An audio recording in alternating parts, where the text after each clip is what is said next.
The fluorescent lights hummed their dying song above aisle after aisle of empty shelves.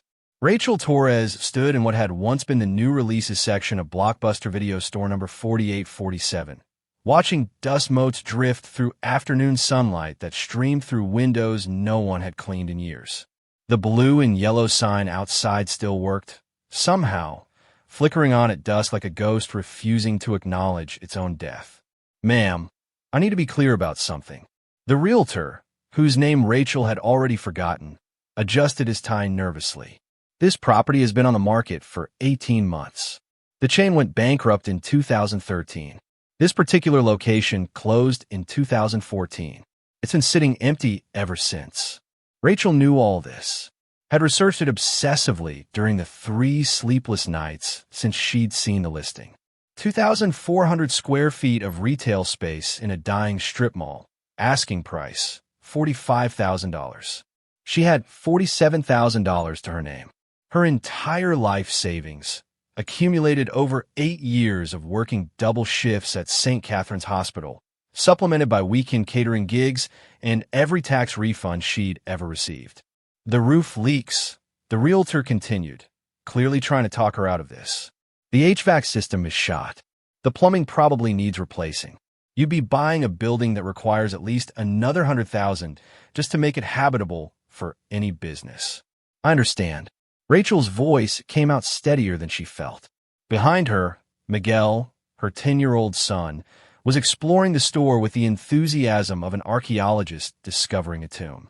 He'd never experienced Blockbuster in its heyday, never knew the Friday night ritual of browsing aisles, the agony of finding your movie already rented, the joy of discovering something unexpected. "Mom, look!" Miguel's voice echoed from somewhere near what used to be the candy counter.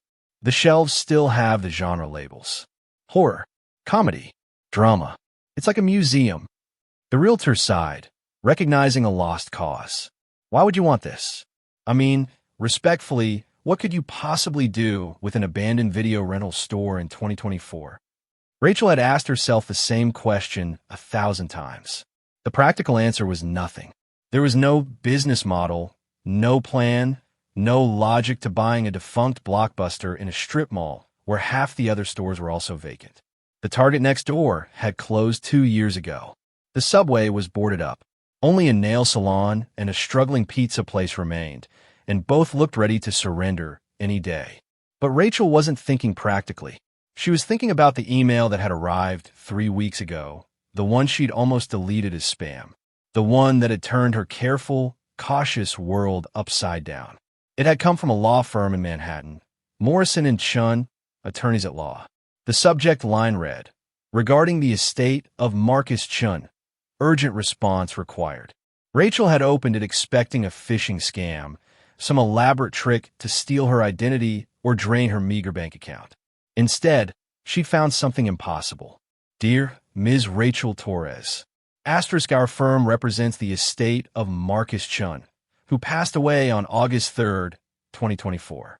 According to documentation in his possession, you are listed as the daughter of Elena Rodriguez, who was Mr. Chin's partner from 1989 to 1991, asterisk." Rachel had stopped reading there, her hands shaking.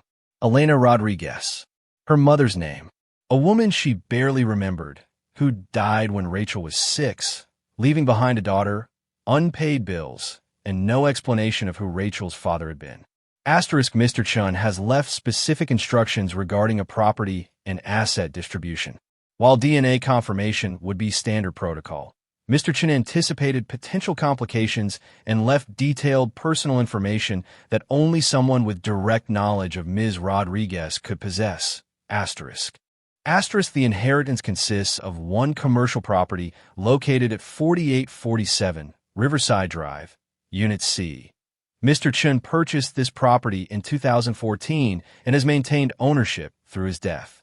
Additionally, there are specific instructions regarding the property that must be followed exactly. Asterisk. The letter had included a photo of the property. Rachel had recognized it immediately. Blockbuster Video Store number 4847. She'd worked there briefly in 2009, during high school, back when the chain was already gasping its last breaths. She'd restocked shelves, handled returns, watched as customers dwindled from dozens to single digits. She'd been there the day they announced the store would close. Marcus Chun had been the manager, a quiet man in his 50s, always arriving early, always leaving late, treating the doomed store like it mattered. Rachel remembered him as kind but distant, someone who clearly cared but seemed perpetually sad. She'd never known why. Now, 15 years later, she understood. Marcus Chun had been her father, and he'd left her a dying video store. The inheritance came with conditions outlined in a second letter, included in the legal documents. Rachel, asterisk if you're reading this, I'm gone. I'm sorry I never told you who I was. Your mother made me promise to stay away, said you'd have a better life without complications. She was probably right. I wasn't ready to be a father at 23.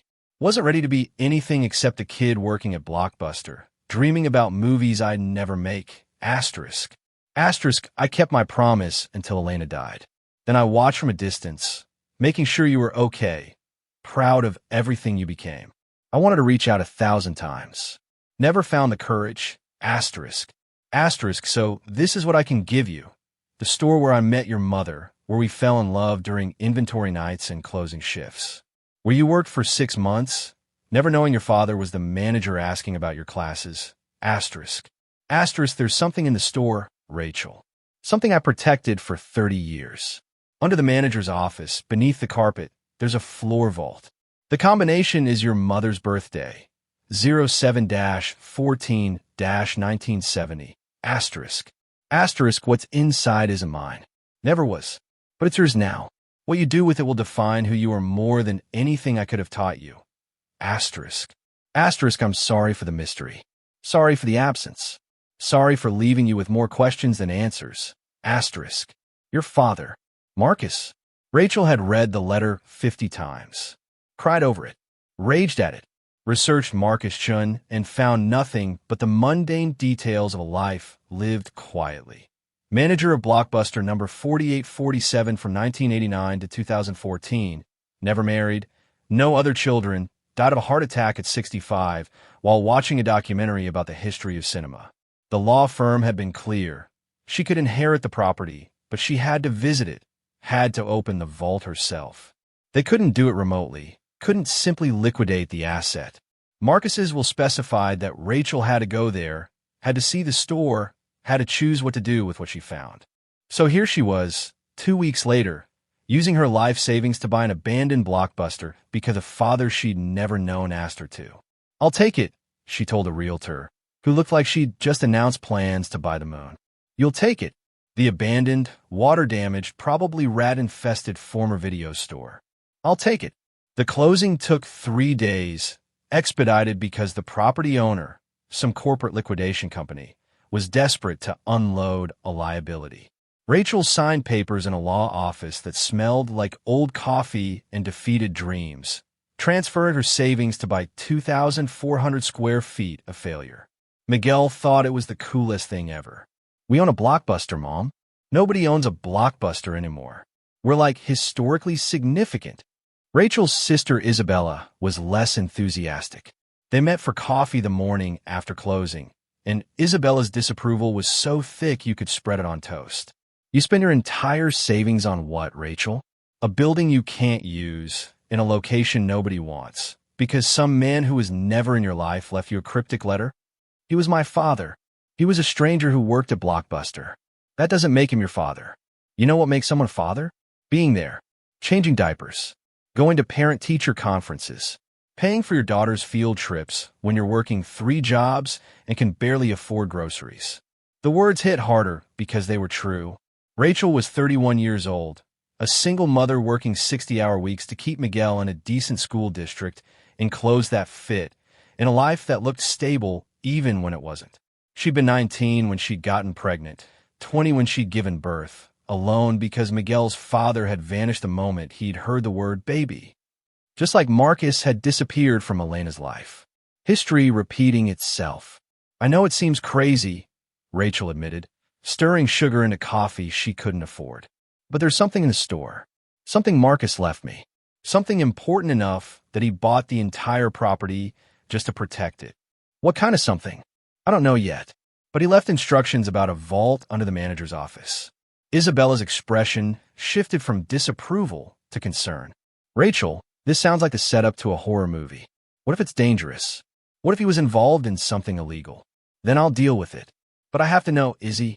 My whole life, I didn't know who my father was. Mom would never talk about him. And now I have a chance to understand where I came from, even if he's gone.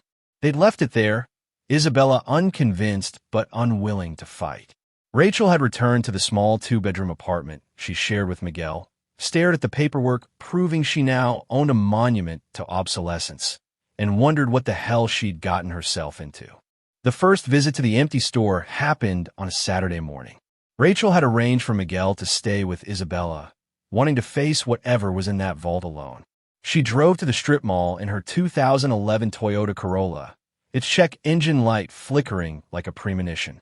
The key the realtor had given her stuck in the lock, requiring several minutes of jiggling before the door finally opened with a groan of rusted hinges. The interior smelled like mildew and forgotten dreams. Rachel stepped inside, her footsteps echoing on stained linoleum. It was eerily preserved, like a time capsule of 2014. The checkout counter still had ancient credit card terminals. Behind it, shelves that once held candy and popcorn stood empty except for dust. The carpet was that distinctive Blockbuster blue with yellow accents, now faded and water-stained. She walked slowly through aisles that had once been packed with VHS tapes, then DVDs, then finally Blu-rays in a desperate attempt to stay relevant. Genre signs still hung from the ceiling. Action, drama, comedy, horror, foreign film. Someone had left a few DVDs scattered on shelves. Recent releases from 2014. The Amazing Spider-Man 2. Frozen. Captain America. The Winter Soldier. The last movies this store had tried to rent before giving up. The manager's office was in the back, past the adult section, curtained off, respectfully distant from family entertainment and the video game rentals. The door was unlocked. Inside, the space was surprisingly small. A desk, a filing cabinet, a chair on wheels with stuffing emerging from splits in the vinyl. On the walls, Marcus had pinned schedules and motivational posters. One showed a mountain at sunset. Success is not final. Failure is not fatal. It is the courage to continue that counts. Another displayed a quote from Martin Scorsese. Cinema is a matter of what's in the frame and what's out. And there, tucked in the corner between the desk and filing cabinet, Rachel saw a framed photo that made her throat tight. It showed the staff of Blockbuster number 4847 circa 2009. 15 years ago. She recognized her teenage self immediately, 17 and trying to look older, wearing the required blue polo shirt and khakis. Standing beside her, with his hand carefully not touching her but close enough to suggest connection, was Marcus Chun, smiling, looking at her like she was something precious. He'd known. That whole 6 months, he'd known she was his daughter and never said a word. Rachel blinked back tears and focused on the floor. The carpet was that standard commercial grade, blue with abstract patterns designed to hide stains. She knelt and ran her hands across it, searching for seams or inconsistencies. There, near the desk leg, a section that felt slightly different. She pulled at it and the carpet came up easily, revealing concrete beneath and, set into that concrete, a floor safe about 2 feet square. Heavy-duty, professional grade, the kind banks used.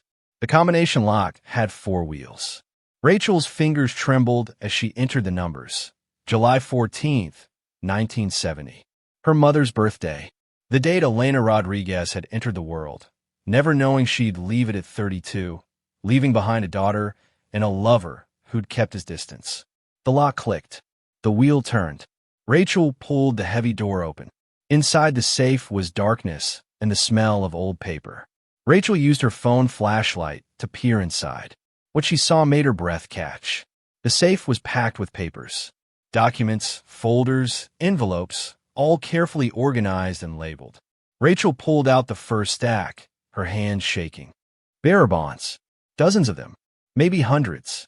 Each certificate ornate with scrollwork and official seals. Denominations of $10,000, $50,000, $100,000. Some were so old they looked Victorian, others more recent. She didn't understand bearer bonds completely, just knew they were like cash. Whoever held them owned them. No names, no registration, just physical possession. She set them aside carefully and reached for the next layer. Stock certificates. Original paper shares in companies she recognized. Apple purchased in 1997. Microsoft from 1993. Amazon from 1998. Google from 2004. Shares bought when these companies were young, when stocks cost dollars instead of hundreds. Beneath that, more folders. Rachel opened one and found real estate deeds. Properties in Manhattan, purchased in the 1980s and never sold.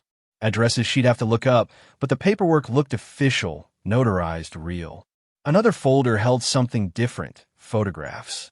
Black and white, then color, showing a young Marcus Chun at various ages.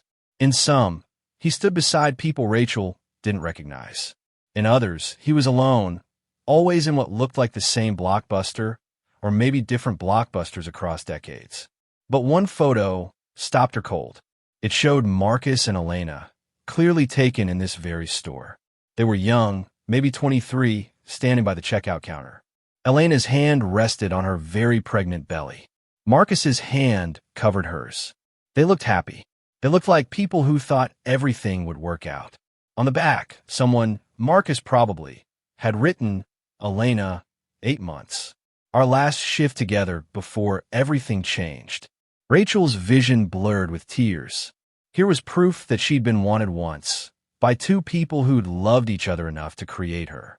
Whatever had gone wrong afterward, there'd been a moment when her existence was joy, not burden. She wiped her eyes and kept digging. The safe seemed bottomless, each layer revealing new impossibilities. Cash neatly banded. Not a fortune, maybe $50,000, but real money. Jewelry, watches, rings, necklaces, some looking expensive, others merely old. Historical coins in protective cases. A small painting, carefully wrapped, that looked Renaissance era even to Rachel's untrained eye. And at the very bottom, a leather journal. Rachel pulled it out with reverent hands. The cover was worn smooth by decades of handling. She opened it to the first page. Asterisk, this is the story of how I became custodian of a fortune I never wanted and could never claim. If you're reading this, Rachel, I hope you'll understand. More importantly, I hope you'll do better than I did. Asterisk. The journal, she realized, was Marcus's confession. His explanation. The answer to what the hell all this was doing in a floor safe beneath a Blockbuster manager's office.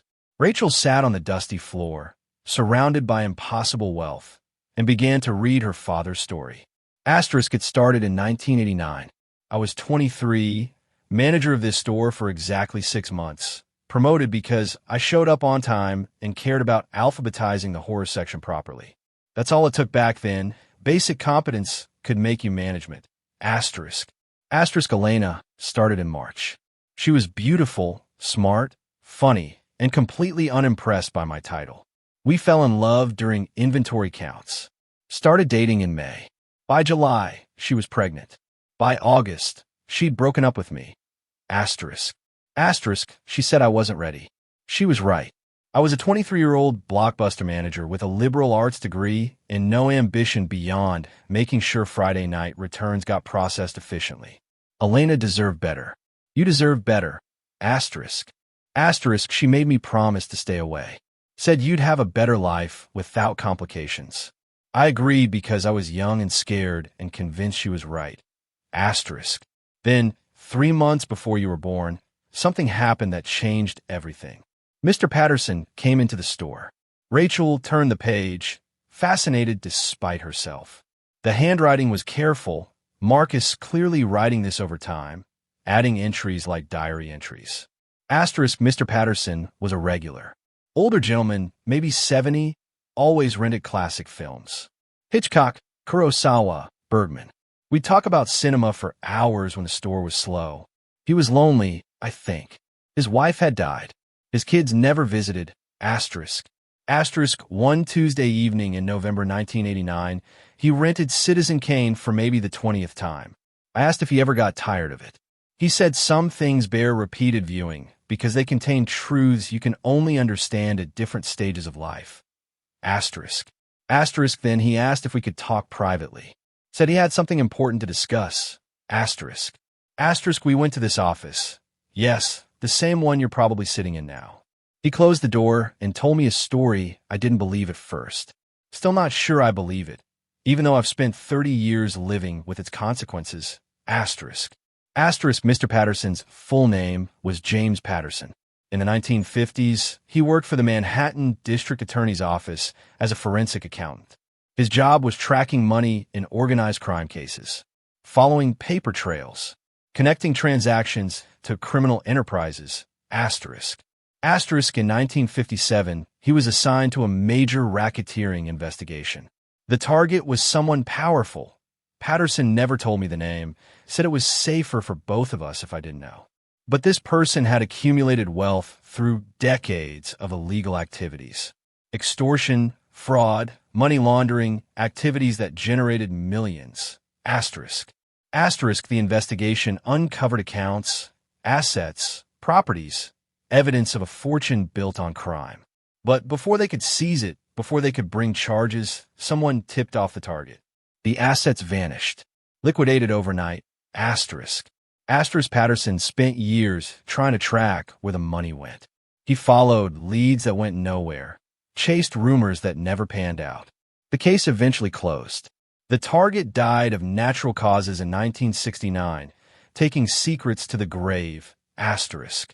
Asterisk, but Patterson never stopped looking. It became his obsession. He'd taken detailed notes during the investigation, copied files he wasn't supposed to have, documented everything.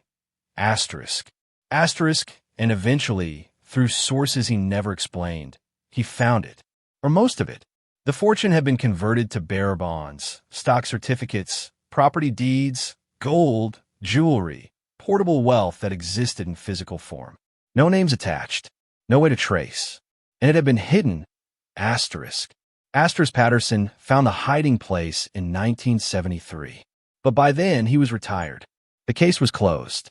The target was dead, and the statutes of limitation had expired on most of the crimes. Legally, the money existed in a gray area. It had been stolen, yes, but from whom? The victims were decades dead, their families scattered. The money itself was clean in the sense that it had been sitting untouched for years, separated from its criminal origins. Asterisk. Asterisk, Patterson faced an impossible choice. He could report it, watch it disappear into bureaucratic machinery, probably never reach anyone who deserved restitution. Or he could do something else. Asterisk. Asterisk, he chose something else. He took it, not to spend. He had a pension, a modest house, everything he needed. He took it to protect it, to figure out the right thing to do with wealth that existed in moral and legal limbo. Asterisk. Asterisk, for 16 years, he safeguarded it, moved it regularly, never kept it in one place long. And as he aged, as his health declined, he realized he needed a successor, someone to inherit the burden of deciding what should happen to a fortune that belonged to no one and everyone. Asterisk. Asterisk, he chose me, a 23-year-old Blockbuster manager who'd never stolen anything, never wanted wealth, never even dreamed of having real money. He said that was exactly why I was right for it. Asterisk. Asterisk, that Tuesday night, he brought everything to the store. We moved it all into this safe. Yes, the safe you're opening now. Patterson had it installed years earlier when this was a different business, something to do with jewelry. He'd kept the location in mind, had the combination, knew it would work. Asterisk. Asterisk, he told me what he'd been.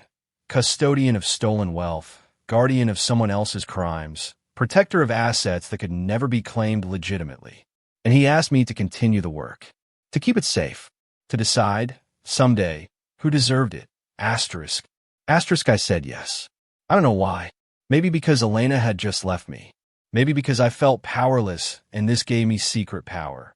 Maybe because Patterson looked so desperate and old and I couldn't say no. Asterisk. Asterisk, he died 3 weeks later. Heart attack. Quick and probably painless. Left me with a Blockbuster manager's salary and a floor safe containing millions. Asterisk. Rachel set the journal down, her mind reeling. This couldn't be real. It was too absurd, too convenient, too much like the plot of a movie you'd rent from Blockbuster. But the contents of the safe were real. She could touch them, count them, verify them. Bearer bonds with serial numbers. Stock certificates with official seals. Property deeds with legal descriptions. Physical proof of impossible wealth. She picked up the journal again. There were more pages, more entries spanning decades. Asterisk 1990. Learn Elena had our daughter. She named you Rachel. I watched from a distance. Sent anonymous money orders to help with expenses. Never enough to make her suspicious. Never anything that could be traced back to me. Asterisk. Asterisk 1995. Blockbuster is thriving. We're opening new stores every week. Video rental is the future. Or so we think. The safe beneath my feet contains more wealth than every Blockbuster location in the country combined. I'm the poorest rich person in America. Asterisk. Asterisk 2000. I've started investing small portions of the fortune. Nothing traceable to me personally. I purchase properties in corporate names, buy stocks through nominees, diversify assets I can't personally claim. It's an academic exercise mostly. Keeping the money from sitting idle. Asterisk. Asterisk 2005. Elena died. Cancer. Quick and brutal. She was 32 years old. Rachel went to live with her aunt. I wanted to step in, claim my daughter, but Elena's sister Isabella was doing everything right. Rachel was stable, cared for, safe. What could I offer? Hi, I'm a father who abandoned your mother, and I manage a Blockbuster. Asterisk. Asterisk 2009. Rachel got a job here. I hired her knowing exactly who she was. She didn't recognize me. Why would she? Just another middle-aged manager at a dying retail chain. I watched her work. Watched her handle customers with grace. Watched her study during breaks, determined to go to college. Asterisk. Asterisk, I wanted to tell her. Every shift I composed speeches in my head. But what would I say? Sorry I missed your childhood, but hey, there's millions in bonds under your feet. Asterisk. Asterisk 2013. Blockbuster declared bankruptcy. The end was inevitable. Netflix killed us. Redbox killed us. Streaming killed us. We were dinosaurs who refused to evolve. But I had a problem. The safe. I couldn't just walk away. The next tenant might renovate, might find it. Asterisk. Asterisk, I used money from the fortune's investments to buy this location. Purchased it through a corporate entity, made it look like a tax write-off real estate hold. Now I own the building. The safe stays secret. Crisis averted. Asterisk. Asterisk 2020. Watched Rachel become a mother herself. Miguel. Beautiful boy. She's working herself to death the same way Elena did. 3 jobs, no sleep, doing everything right, and barely surviving. I can help. The money sits here, useless, while my daughter struggles. Asterisk. Asterisk. But how would I explain? How would I prove the money is clean? It's been laundered through time itself, but does that make it legitimate? Asterisk. Asterisk 2024. I'm dying. Heart failing. Doctors give me months at best. I've spent 30 years protecting a fortune that's protected no one, helped no one, served no one. Patterson gave me an impossible burden, and I've done nothing with it except carry the weight. Asterisk. Asterisk, so I'm passing it to you, Rachel. My daughter. The one I never claimed, but always loved. You're strong in ways I never was. Smart enough to make the right choices. Brave enough to face complications I ran from. Asterisk. Asterisk, what's in this safe is yours now. Not legally. There's no legal path to claim it. But morally, ethically, by right of inheritance and necessity, it's yours. Asterisk. Asterisk, the bearer bonds alone are worth approximately $70 million. The stock certificates, purchased decades ago, are now worth another $120 million. The real estate deeds represent properties in Manhattan worth an estimated $50 million. The miscellaneous assets, jewelry, coins, artwork, cash, add perhaps another $15 million. Asterisk. Asterisk total, approximately $255 million. Give or take. Markets fluctuate. Values change. But you're looking at generational wealth. The kind of money that could transform not just your life, but hundreds of lives. Asterisk. Asterisk, but Rachel, listen carefully. You can't just cash this in. The bearer bonds can be redeemed, yes, but large transactions trigger reporting requirements. The stock certificates need to be transferred, which requires paperwork and questions. The properties have tangled ownership histories.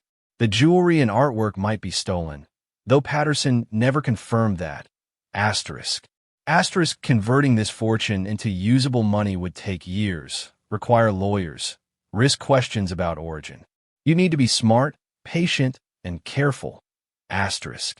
Asterisk, or you could do what I should have done. Use it to help people. Find ways to deploy this wealth that don't require proving ownership. Bearer bonds can be donated anonymously. Properties can be transferred to nonprofits. Stock certificates can be gifted.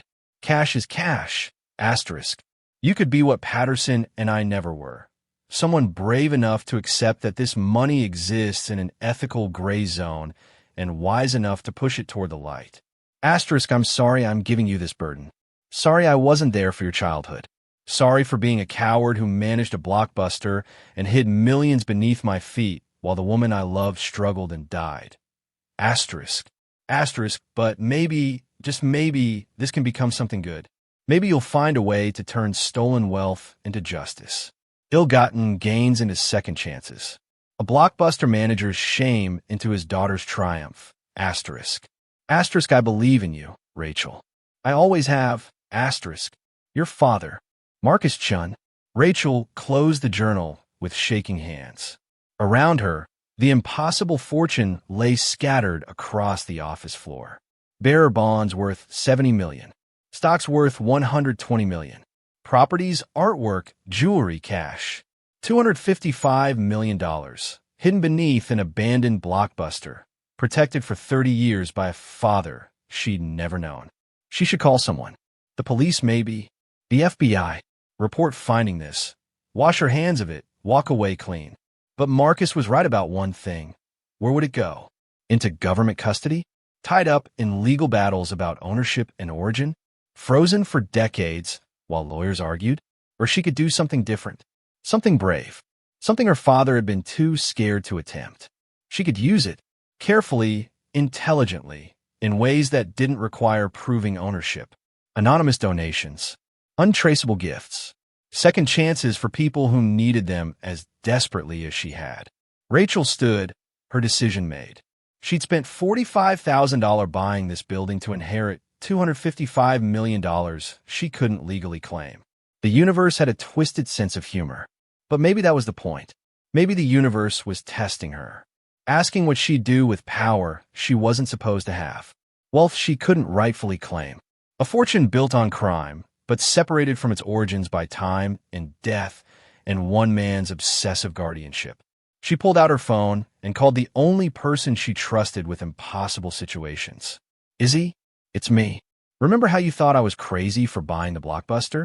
Turns out I was, but not the way you thought. Can you come here and maybe bring a lawyer? I found something. Something big. Isabella's voice carried skepticism and concern in equal measure. Rachel, what did you find? Rachel looked at the fortune scattered across her father's office floor, at the journal that explained everything and nothing, at the photo of Marcus and Elena touching her pregnant belly, young and hopeful and doomed. My inheritance, she said finally. I found my inheritance, and it's going to change everything. The next hours passed in a blur of phone calls and revelations. Isabella arrived with her husband David, who happened to be a tax attorney. Their expressions when Rachel showed them the contents of the safe would have been funny under different circumstances. This is... David picked up a bearer bond carefully like it might explode.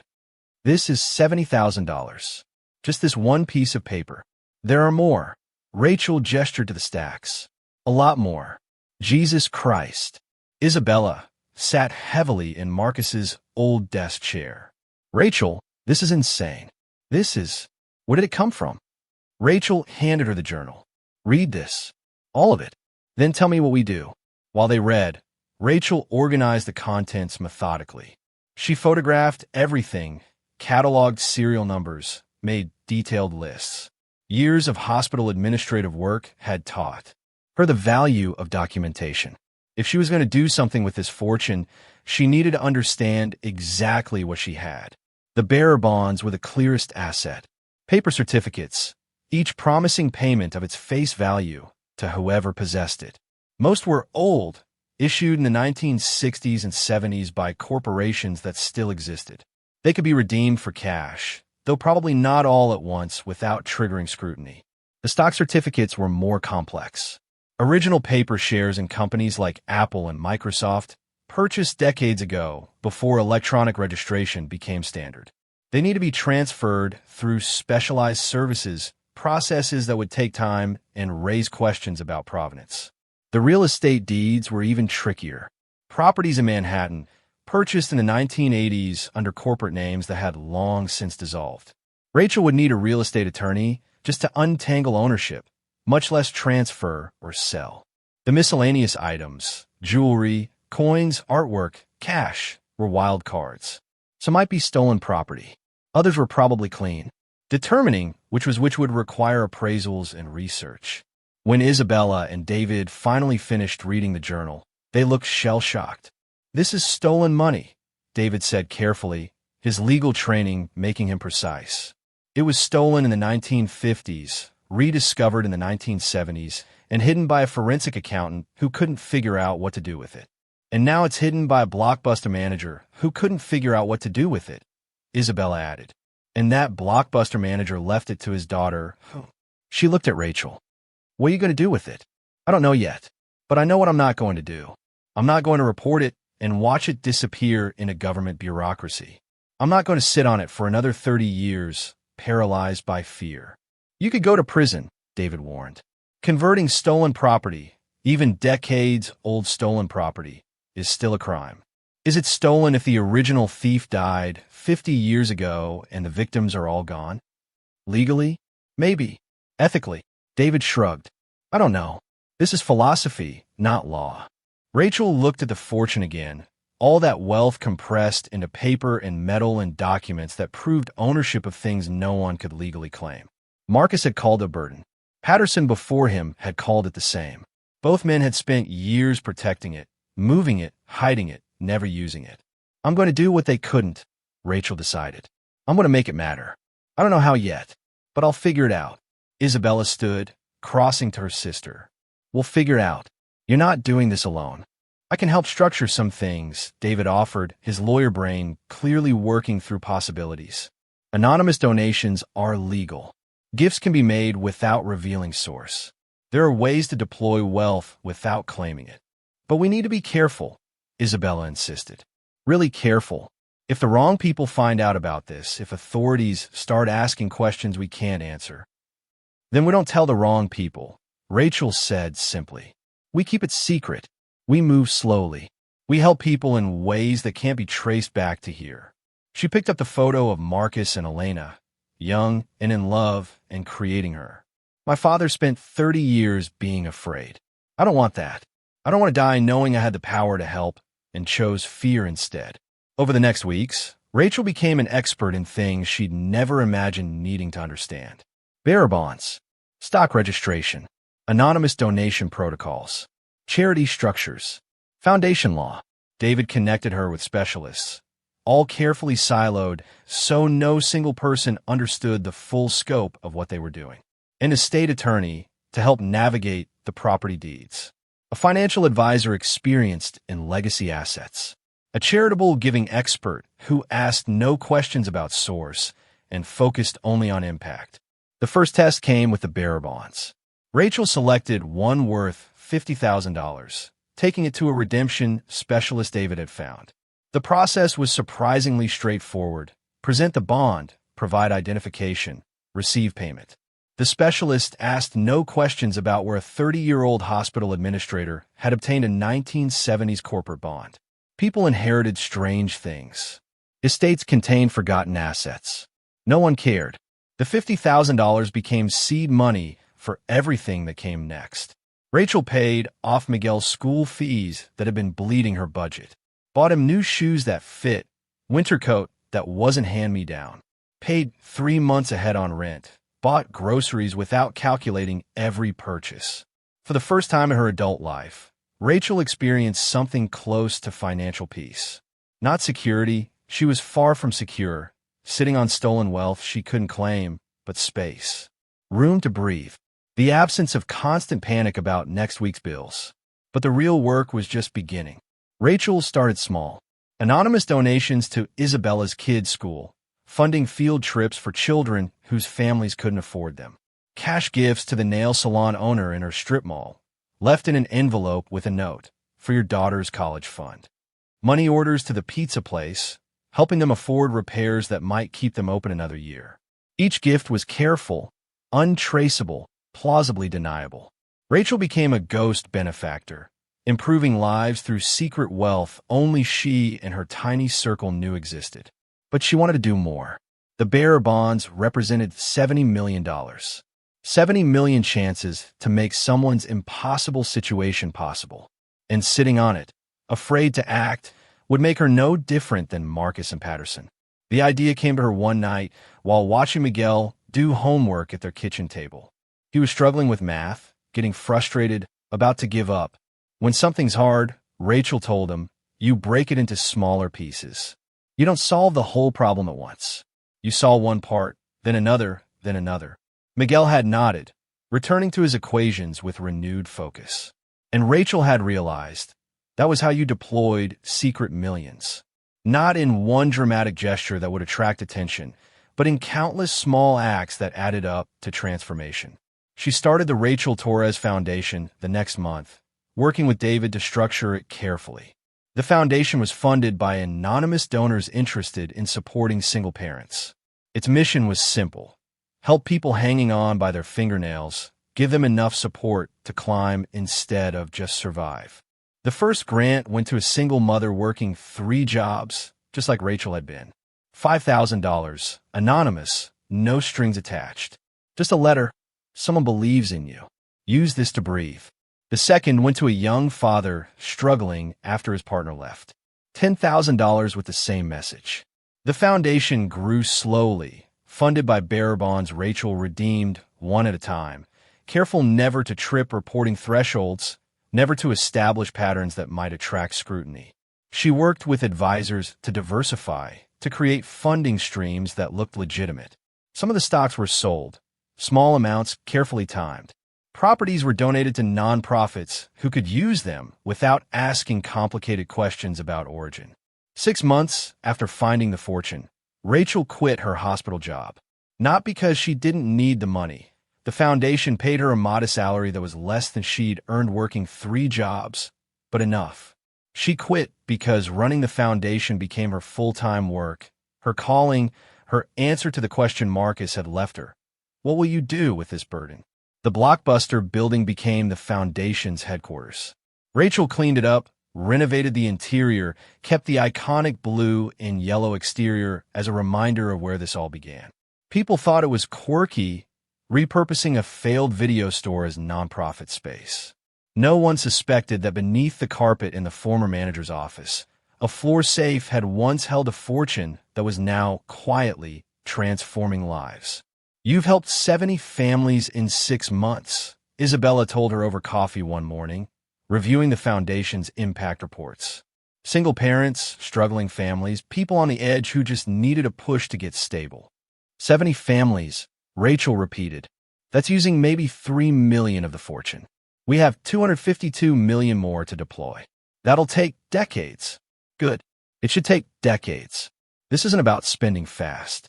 It's about being thoughtful, strategic, making sure the money actually helps instead of just making us feel good. Miguel burst into the foundation office after school, backpack bouncing. Mom, guess what? Mr. Patterson's class is going on a field trip to the Space Center, but it costs $60, and I know that's a lot. So I told him I probably couldn't go, but you can go, Rachel interrupted, smiling. And I'm betting some of your classmates can't afford it either. How many kids in your class? 25. Tell Mr. Patterson the Torres Foundation will sponsor the entire class. Every kid goes, no one pays. Miguel's eyes went wide. Really? Mom, that's like $1,500. I know. We can afford it. After Miguel ran off to spread the news, Isabella looked at her sister with something like awe. "You've changed. You're different than you were a year ago." Rachel thought about that. A year ago, she'd been drowning, working herself to death, barely keeping her head above water, convinced that survival was the best she could hope for. Then Marcus's letter had arrived, offering an inheritance that came with impossible complications and moral gray zones the size of oceans. She'd inherited a Blockbuster. Everyone laughed at her. The abandoned store became a local joke. "Did you hear about the woman who bought the old video place? What's she going to do? Rent DVDs to millennials who don't own DVD players." But Rachel wasn't renting movies. She was renting hope, leasing possibility, providing temporary relief that became permanent transformation. The foundation grew. By the end of the first year, they'd helped 300 families. By year 2, 1,000. Rachel worked with David to create complex funding structures that made the money look legitimate. Bearer bonds were redeemed through multiple channels. Stocks were sold in small lots that didn't trigger reporting. Properties were gifted to universities and hospitals who asked no questions about benefactors who preferred anonymity. Some of the wealthy families they helped knew they'd receive foundation grants. Others received mysterious anonymous gifts, cash in mailboxes, money orders with no return address, payments made to landlords and hospitals and schools by unnamed benefactors. Rachel became an expert in secret charity, in deploying wealth that existed in moral and legal gray zones, in turning her father's cowardice into courage. But success brought scrutiny. The local news did a feature on the foundation. Former hospital worker creates nonprofit to help single parents. They interviewed families Rachel had helped, showed Miguel working as a volunteer in the repurposed Blockbuster. "Where does your funding come from?" the reporter asked. "Anonymous donors who believe in our mission," Rachel answered smoothly, the lie she'd practiced 100 times. "People who've been where these families are, want to help, but prefer to remain private." It was technically true. The donor was Marcus, who'd been poor most of his life despite sitting on millions. Patterson before him. And all the way back, whoever had first stolen this wealth, in crimes so old no one living remembered them. The story generated more attention. Other foundations reached out, wanting to partner. Wealthy philanthropists contacted her, inspired by the work, offering to donate. Rachel accepted some help, legitimate money that let her expand programs without touching the hidden fortune. But some nights, alone in the office that had been Marcus's, Rachel wondered if she was doing the right thing. The money was stolen. Crimes had been committed. Victims had suffered. And here she was, 3 generations removed, using it to help people without ever acknowledging its dark origin. She pulled out Marcus's journal, reread his entries, especially the last ones. "You could be what Patterson and I never were. Someone brave enough to accept that this money exists in an ethical gray zone and wise enough to push it toward the light." That became her mantra. Push it toward the light. Take wealth born in darkness and force it into the sun. Help enough people that the original sins became diluted, spread across thousands of transformed lives until the poison was rendered harmless through sheer volume of good. 3 years after inheriting the Blockbuster, Rachel's foundation had deployed $30 million and helped over 5,000 families. The work continued, slow and steady, burning through the fortune one careful gift at a time. Miguel was 13 now, volunteering at the foundation on weekends, helping interview families, learning about charity and compassion and secrets his mother would probably never fully explain. He knew the money came from grandfather Marcus, whose photo now hung in the foundation lobby. He didn't know about floor safes or bearer bonds or wealth that existed in legal limbo. Rachel figured she'd tell him eventually, when he was older, when he could understand moral complexity and make his own choices about participation. For now, he just knew. Mom helped people. Mom had somehow gone from working 3 jobs to running a foundation. Mom's life had transformed because of Grandpa Marcus's gift. It was true enough. The full truth came out 5 years after Rachel inherited the fortune. Not through investigation or scrutiny, but through a letter that arrived at the foundation office, delivered by a courier who requested signature confirmation. The return address was a law firm in New York. Morrison and Chun, attorneys at law. The same firm that had first contacted Rachel about her inheritance. She opened it with trembling hands, Miguel sitting beside her, now 15 and old enough to sense when something was serious. Dear Ms. Torres, 5 years ago, we contacted you regarding the estate of Marcus Chun. You've inherited and presumably accessed the contents of the floor safe in the property at 4847 Riverside Drive. Asterisk.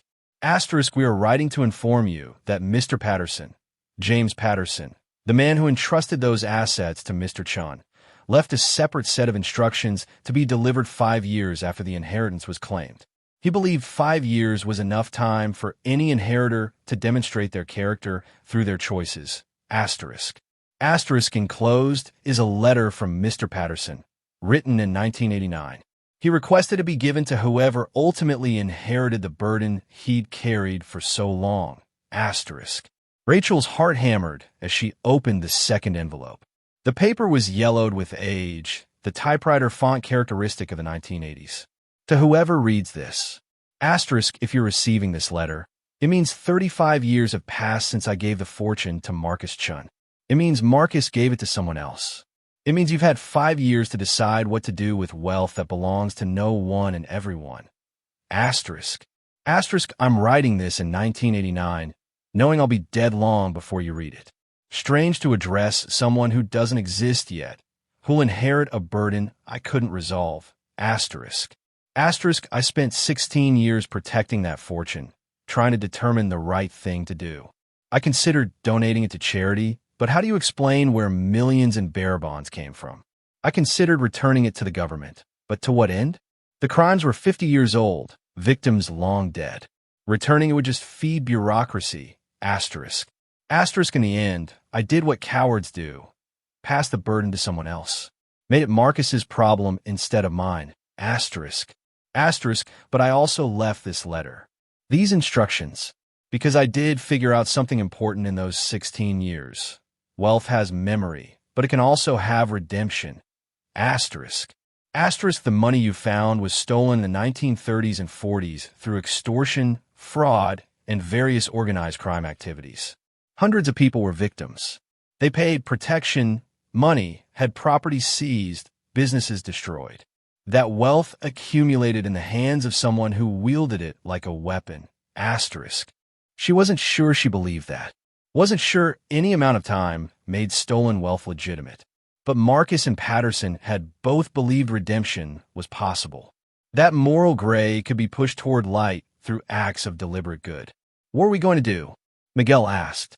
Rachel looked at Patterson's letter, at the key to a safe deposit box that contained the names of people whose ancestors had paid for the fortune she'd been using. People she could help. People who deserved help more than anyone because their bloodline had been victimized decades before they were born. We're going to do what Patterson asked, she decided. We're going to find the descendants, and we're going to help them.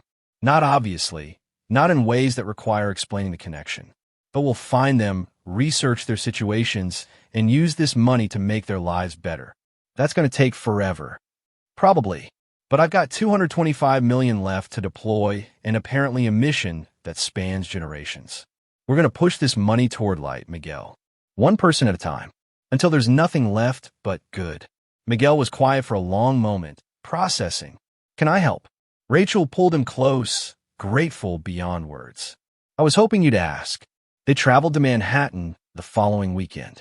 The safe deposit box at Manhattan Trust Bank contained exactly what Patterson had promised. A comprehensive file documenting crimes from the 1930s and 40s, victim lists, family trees traced forward through decades, names and addresses updated as recently as 1989. Rachel hired a genealogist to continue Patterson's work, updating the family trees to the present. It took 6 months and cost $50,000, but the result was stunning. A database of 342 families descended from the original victims, scattered across all 50 states. The Foundation's mission expanded. They still helped struggling families generally, but now they prioritized descendants from a list. A single mother in Ohio whose great-grandfather had paid extortion money in 1937 a veteran in Texas whose grandmother's business had been destroyed in 1942, college students whose ancestors had suffered losses they'd never know about. Each family received help tailored to their needs. Sometimes money, sometimes opportunities, sometimes just the breathing room that comes from having someone believe in you.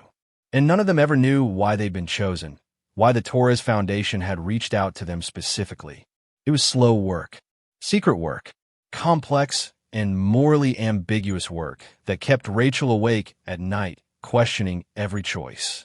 But it was also meaningful work, transformative work, the kind of work that proved Patterson's theory.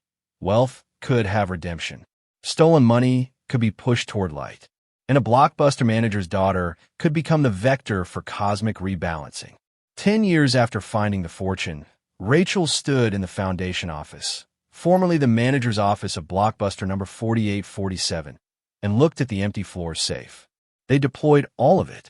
Every bearer bond, every stock certificate, every property deed, every piece of jewelry and artwork and cash.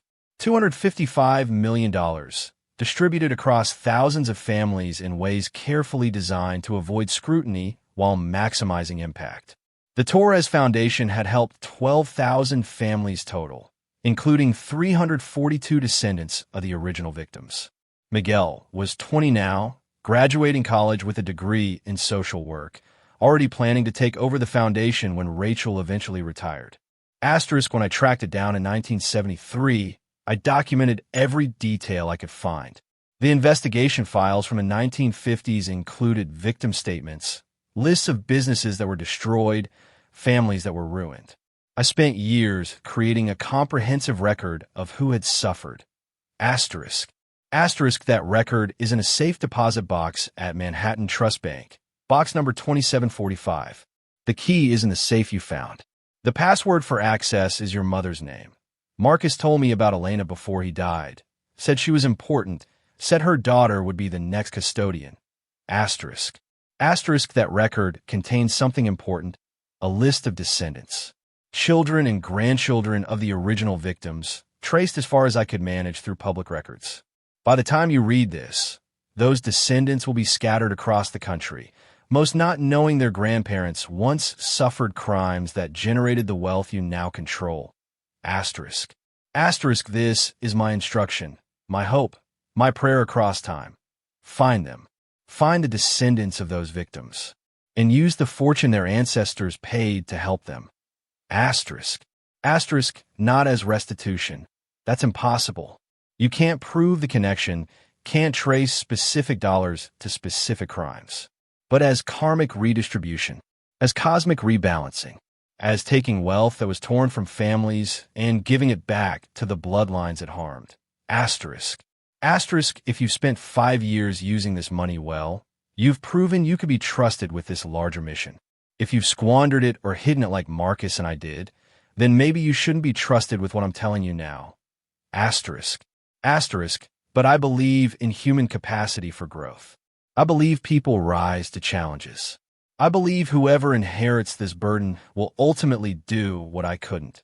Transform darkness into light. Asterisk. Asterisk, good luck. And forgive an old man for passing his failures to the future. Asterisk. James Patterson. The letter included a small key on a string.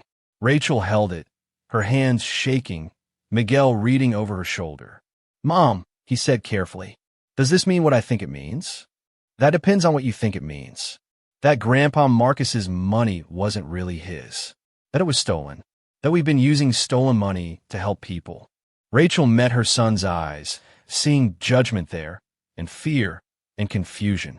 Yes, that's exactly what it means. Are we going to prison? The question was so young, so scared, that Rachel pulled Miguel close. No, baby, we're not going to prison. What we've done is legally complex and morally gray, but we haven't committed crimes. We inherited something complicated, and we've been trying to do good with it.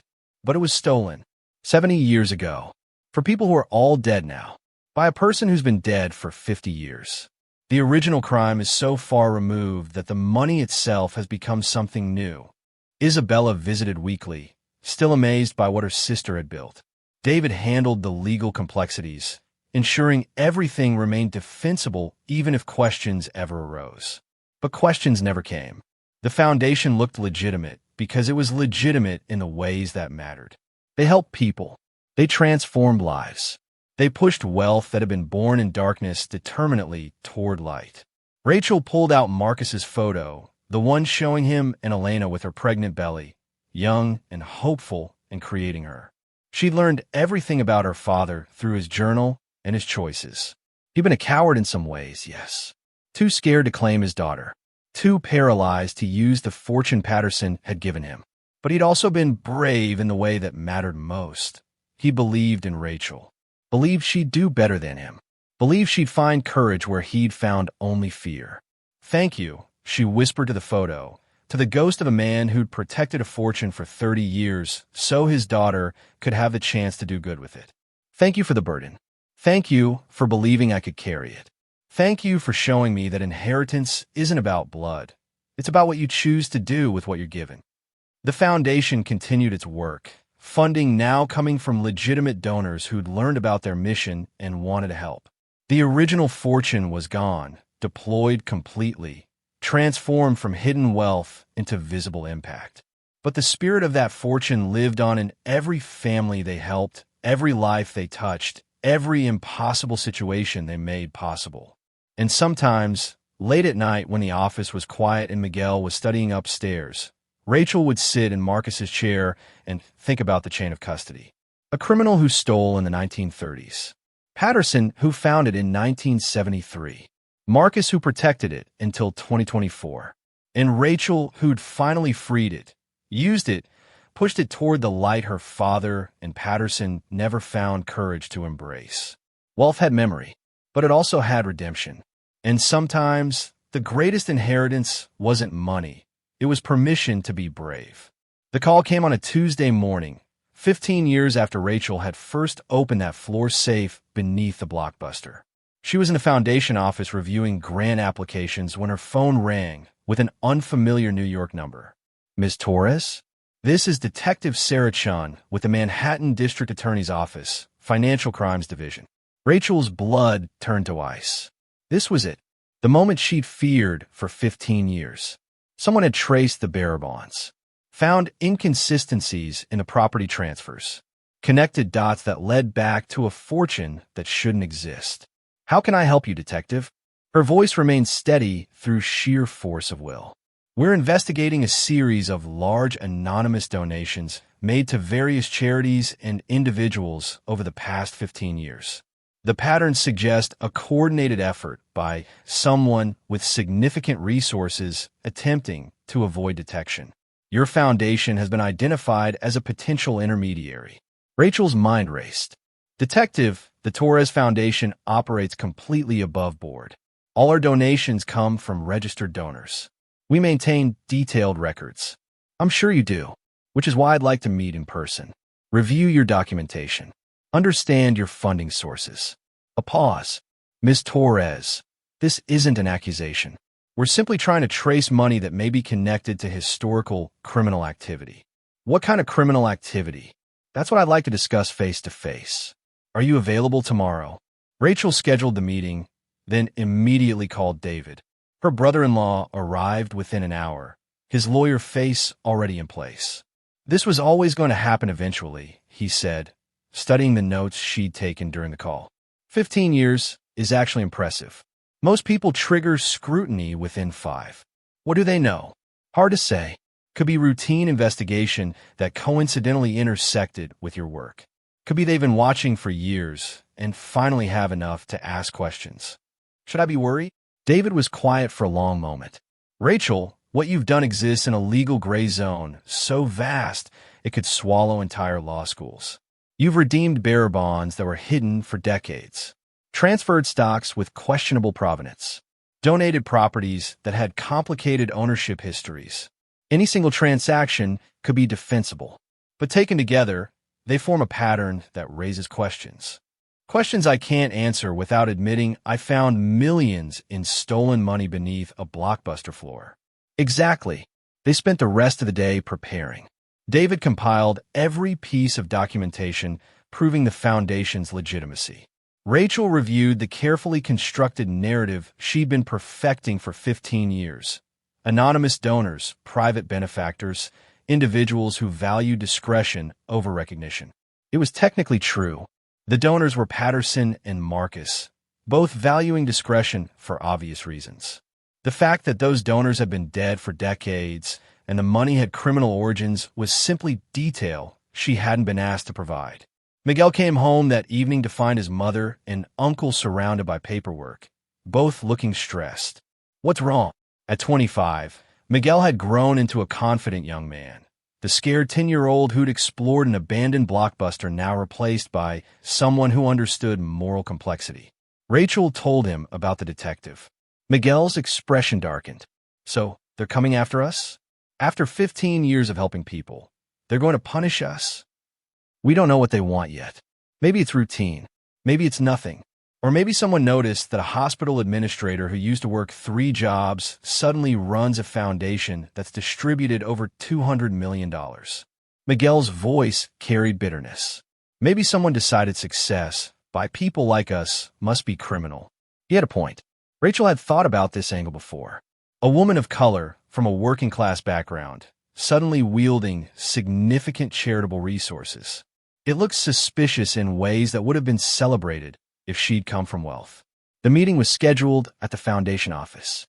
Detective Chun arrived promptly at 9, accompanied by an assistant district attorney named James Morrison. The irony of that name wasn't lost on Rachel. Morrison, like the radio operator who died on the Aurora's fortune in one of Isabella's favorite stories. Detective Chun was younger than Rachel expected, maybe 40, with sharp eyes that seemed to catalog everything. Morrison was older, seasoned, carrying the weight of someone who'd prosecuted hundreds of cases. "Thank you for meeting with us," Chun began, accepting coffee Rachel offered. "I want to be clear from the start. This isn't a criminal investigation of you or your foundation. We're trying to trace assets connected to a historical organized crime case. Your foundation appeared in our research as a potential recipient of those assets." "I don't understand," Rachel said carefully. "The Torres Foundation has been operating for 15 years. All our funding is documented." Morrison opened a briefcase, pulling out documents. "Let's talk about bearer bonds. Specifically, older corporate bearer bonds issued in the 1960s and 70s. Over the past 15 years, approximately $70 million in such bonds have been redeemed through various channels. Small amounts, different locations, always under reporting thresholds. Individually unremarkable. Collectively, they form a pattern." He spread papers across the table. "We've traced redemption dates, locations, and amounts. When we map these redemptions against charitable donations made by your foundation, we find correlations. Money appears in your accounts shortly after bond redemptions. Not directly, but through intermediaries and corporate structures." Rachel felt sweat forming on her back.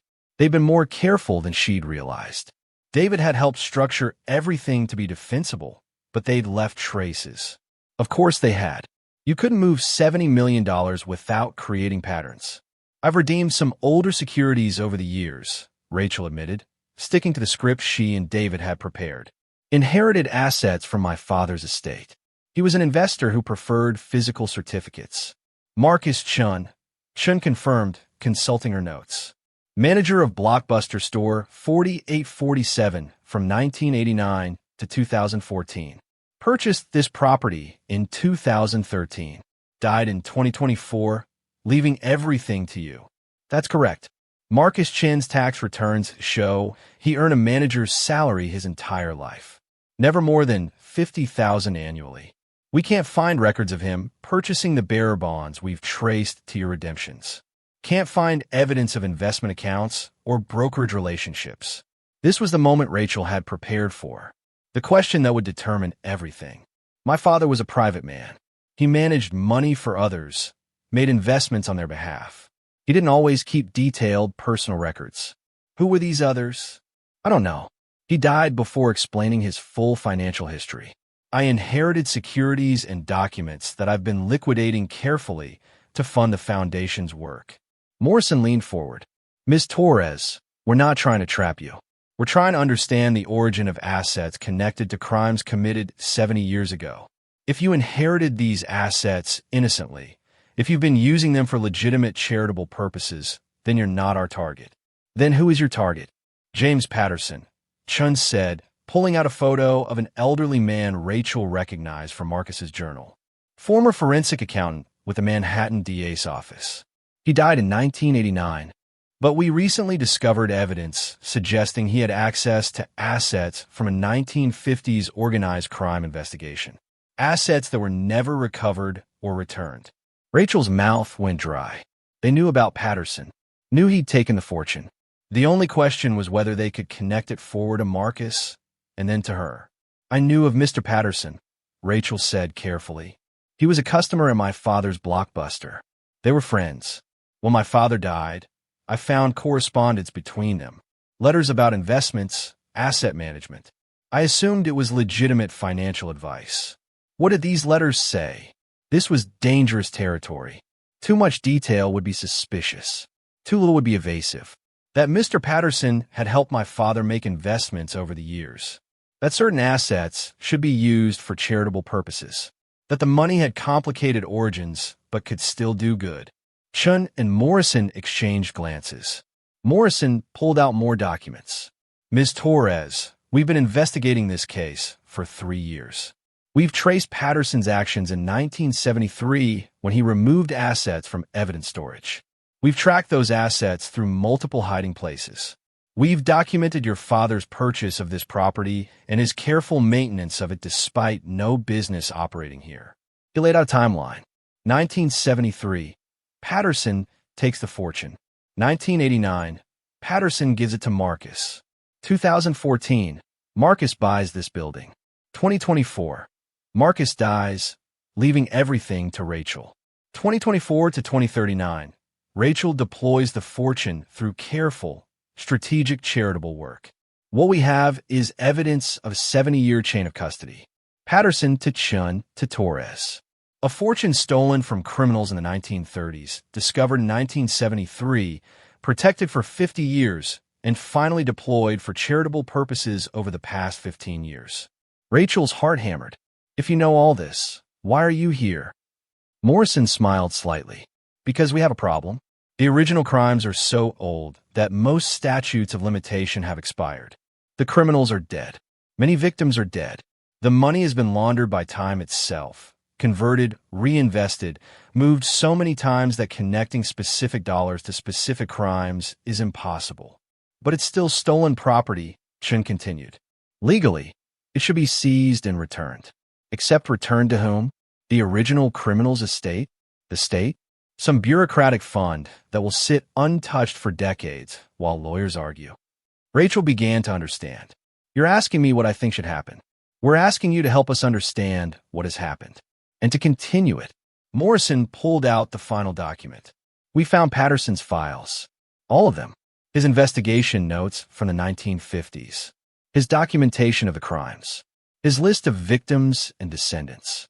He left instructions that this information should be delivered to whoever inherited the fortune. Rachel's breath caught. I have that list. I've been using it. We know. We traced 60% of your foundation's grants to families on Patterson's list. Descendants of the original victims, helped without ever being told why. Chen's expression softened. You've been doing exactly what Patterson hoped someone would do. Then what do you want from me? Morrison folded his hands. The district attorney faces a dilemma. We could seize the remaining assets, prosecute you for receiving stolen property, tie everything up in courts for years. But that would stop the work you're doing. It would punish someone who inherited a complicated situation and chose to push it toward justice. Or, Chun continued, we could legitimize it. Create a legal framework that lets you continue the work while acknowledging the money's origins. We'd document everything, create oversight, ensure the funds go to victims' descendants and charitable causes. Rachel's mind spun. You want to make this official? You want me to admit where the money came from? In a controlled way, yes. We'd structure it as a settlement agreement. You'd acknowledge inheriting assets of questionable origin. You'd agree to continued monitored distribution through the foundation. In exchange, We provide legal protection and help you complete the mission Patterson started. It was more than Rachel had dared hope. A path forward that didn't end in prison or asset seizure. But it required admission. Required bringing everything into the light. Why, she asked. Why help me instead of prosecuting me? Morrison's expression was somber. Because I've spent 30 years prosecuting financial crimes, Ms. Torres. I've seen what happens when we seize assets and dump them into government custody. They sit in accounts earning nothing, helping no one, while lawyers bill hours arguing about distribution. You've helped 12,000 families in 15 years, Chen added. You've turned stolen money into food for children, shelter for families, education for young people who needed chances. That's not justice in the legal sense, but it's justice in the human sense. And pragmatically, Morrison said, the alternative is years of litigation, negative publicity for the DA's office going after a charitable foundation, and ultimately the money disappearing into bureaucracy. This way, we solve a cold case, help victims, and let good work continue. Rachel looked at David, who'd been silent through all of this. He gave a small nod. This was the best outcome they could hope for. What would this settlement look like? Morrison pulled out prepared documents. You'd acknowledge inheriting asset from your father that originated in 1930s, 40s criminal activity. You'd agree to supervise distribution of remaining assets, approximately $70 million by our estimates, with priority given to victims' descendants. The foundation would gain official status as a restitution vehicle. And if I refuse, then we proceed with prosecution. Seize assets. You'd probably avoid prison given your charitable work, but the foundation would end. The money would be frozen for years, and the families you're helping would lose their support. It wasn't really a choice. It was an ultimatum wrapped in reasonable terms. I'll need time to review everything with my attorney. Of course, we'll give you 72 hours. After they left, Rachel sat in silence with David and Miguel. The weight of 15 years seemed to press down on her shoulders. They're giving you a gift, David said finally. A way to continue the work with legal protection. Most people in your situation would face prison. But they're also taking control, Miguel observed. Mom won't be able to make independent decisions anymore. Everything will be supervised, documented, official. Rachel thought about Marcus and Patterson, both hiding the fortune, both paralyzed by fear of exactly this moment. They'd been so afraid of discovery that they'd never deployed the money, never pushed it toward light. She'd spent 15 years refusing to be paralyzed, 15 years helping people, and now she could continue that work legitimately without fear. I'll take the settlement, she decided. I'll bring everything into the light. The next 72 hours were a blur of lawyers and documents and negotiations. David worked with Morrison's office to structure the settlement. The final agreement ran to 40 pages, but the essentials were clear. Rachel would acknowledge inheriting approximately $255 million in assets originating from 1930s, 40s criminal activity. She would transfer all remaining assets, approximately $68 million in stocks, properties, and other holdings, to a court-supervised foundation. She would continue as executive director, but under oversight from a board, including representatives from the DA's office and Patterson's victims' descendants. In exchange, Rachel would face no criminal charges. The foundation would gain legal protection and tax advantages it hadn't previously enjoyed. And most importantly, the work would continue. The press conference was held at Manhattan DA headquarters. Rachel stood beside Morrison and Sean, facing cameras and reporters, about to reveal secrets she'd protected for 15 years. Morrison spoke first, outlining the case: historical organized crime investigation, missing assets, decades-long mystery finally solved. Then he introduced Rachel. Ms. Torres inherited a complicated situation. Her father protected assets that came from criminal activity committed before she was born. She could have hidden this, continued operating in shadows, or simply kept the money. Instead, she spent 15 years using it to help people, particularly descendants of the original victims. Chun continued. The Torres Foundation has distributed over $185 million to to families in need. 12,000 families have been helped, and we've determined that approximately 40% of those families are descendants of victims from the original 1930s crimes. Ms. Torres has been conducting restitution without even being asked. Then it was Rachel's turn. She stepped to the microphone, aware this moment would define everything that followed. "My father left me a Blockbuster store," she began, and scattered laughter rippled through the press corps. Everyone thought I was crazy for buying it. An abandoned video rental store in 2024? But my father left more than a building. He left a burden, a fortune that had been hidden for decades because the people who protected it didn't know what to do with stolen money. She told Marcus's story, Patterson's story, the chain of custody that led to her. She explained the floor's safe, the bearer bonds, the terrible choice of what to do with wealth that belonged to everyone and no one. I decided to use it, to help people who were struggling the way I'd struggled. And when I learned the money had come from crimes against specific families, I focused on helping their descendants. I wanted to push that money toward light, toward justice, toward redemption. Rachel's voice strengthened. "I don't claim what I did was legal in every sense. I redeemed bearer bonds without explaining their origin. I transferred property without documenting complete ownership history. I operated in gray zones because the alternative was paralysis, letting the money sit unused while people suffered. But today, I'm bringing everything into the light. The Manhattan DA's office has helped structure a settlement that lets this work continue legitimately. The remaining assets will be deployed through proper channels. Victims' families will be prioritized, and the Torres Foundation will keep helping people, now with legal protection and oversight." She looked directly into the cameras. "To the families we've helped over 15 years, your support was real. It came from money with a dark history, yes, but it was given with genuine intention to help. To the families we haven't reached yet, we're coming." Patterson's list includes hundreds more descendants who deserve support. "And to my father, Marcus Chun, who spent 30 years protecting this burden, I hope I've done what you couldn't. I hope I've proven that stolen money can become justice, that dark origins can transform into light, that sometimes the brave thing isn't keeping secrets, it's revealing them." The questions came immediately. How much money was involved? Where had it been hidden? How did she avoid detection for 15 years? Rachel answered honestly, David by her side, Miguel in the front row looking proud and terrified. The story dominated news cycles for weeks. Blockbuster inheritance reveals hidden fortune. Single mother distributed millions in stolen money to victims' families. Criminal assets turned to charity. The Rachel Torres story. Some coverage was positive, celebrating Rachel's charitable work and the creative justice of helping victims' descendants.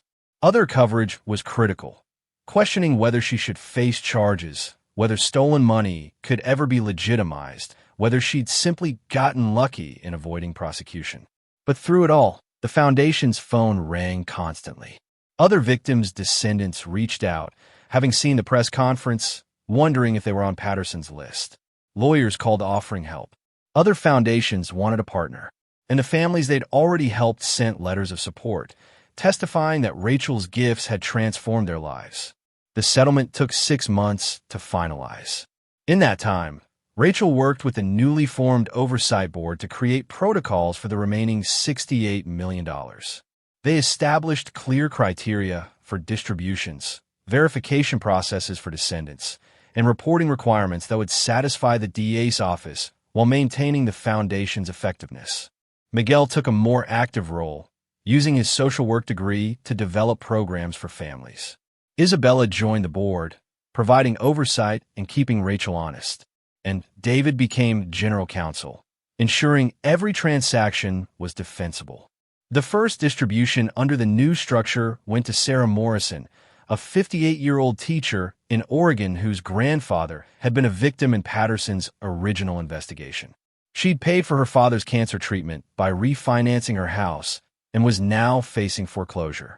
The Foundation paid off her mortgage, $140,000, and provided a $50,000 emergency fund. Sarah broke down, crying during the video call when Rachel explained the connection. "My grandfather? Sarah whispered. This money came from what happened to my grandfather in 1938. Indirectly, yes. Someone stole from your grandfather and others. That money sat hidden for decades, and now it's coming back to help you. It's not restitution in the legal sense, but it's cosmic rebalancing. He died when I was 3. I barely remember him. But my father told stories about losing the family business, about how it destroyed their lives. Sarah's voice broke. And now, 80 years later, his granddaughter gets help because of what was stolen from him. Justice doesn't always follow straight lines, Rachel said gently. Sometimes it takes 80 years and 3 generations and a Blockbuster manager's daughter to complete the circle. Over the next 5 years, the foundation distributed the remaining $68 million according to the settlement terms. 70% went to Patterson's descendants, families who'd been harmed by the original crimes, now helped by the money those crimes had generated. 30% went to general charitable purposes, helping families who weren't connected to the historical victims but deserved support regardless. The work continued long after the money was gone. The foundation secured traditional funding from donors inspired by Rachel's story. Universities created case studies about the ethical complexities of her choices. Law schools debated whether she committed crimes or performed creative justice. But Rachel didn't care about academic debates. She cared about results, about the 12,000 families who'd been helped in the shadows and the 5,000 more helped after everything came to light. About descendants of 1930s crime victims receiving assistance 80 years after their ancestors were harmed. About Miguel learning that justice wasn't always simple, but was always worth pursuing. 25 years after finding that floor safe beneath the Blockbuster, Rachel stood in the foundation headquarters, still located in the repurposed video store, and reflected on everything that had transpired. The safe was empty now, its contents deployed completely. The bare bonds, stocks, property deeds, all converted into help for people who needed it. Marcus's journal sat in a frame on her desk, his final entry visible. You could be what Patterson and I never were. Someone brave enough to accept that this money exists in an ethical gray zone and wise enough to push it toward the light. She'd done it. Pushed $255 million toward light, from complete darkness through gray zones into legitimate channels. It had taken 15 years of secret work, followed by 10 years of supervised distribution, but every dollar had found its way to someone who needed it. Miguel was 40 now, running the foundation with his mother as senior advisor. He'd helped over 20,000 families in his tenure, building on Rachel's work, expanding the mission. The foundation employed 30 people, had offices in 5 cities, and had become a model for creative charitable distribution. Isabella was 70, still on the board, still keeping everyone honest. David had retired, but occasionally consulted on complex legal questions. And the original victims' descendants, those still living who'd been helped, formed an informal network, supporting each other and the foundation's mission. Rachel was 56, thinking about retirement, but not quite ready. The work felt unfinished, even though the money was gone. Because the money had never been the point.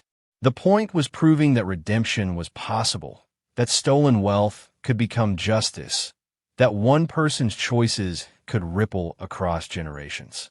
A young woman arrived for an appointment, scheduled through the foundation's website.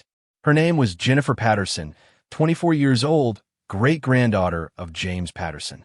I found your press conference video, Jennifer explained, settling into the office chair. I was 15 when it aired. It made me want to understand my great-grandfather's story. Did you know him? No, he died before I was born. But my grandmother told stories about a man who carried burdens he couldn't share, who protected something important, who hoped someone would finish what he started. Jennifer pulled out documents. I've been researching for years, following the trail of where the money went. You distributed everything Patterson protected, just like he hoped someone would. I tried, made mistakes along the way, but tried. More than tried. You succeeded, but I found something you might not know. Jennifer opened her laptop, showing spreadsheets and historical records. Patterson's original investigation identified 412 victims. You've helped descendants of 284 of them. That leaves 128 families. Rachel felt her pulse quicken. I thought we'd found everyone on the list. Patterson's list from 1989 only included families he could trace at that time. But genealogical databases have expanded dramatically. I've been using modern tools to extend the family trees. I've identified living descendants of the remaining 128 original victims. She handed Rachel a flash drive. This is all the information. Names, addresses, background research. Most are struggling. Poverty tends to be generational.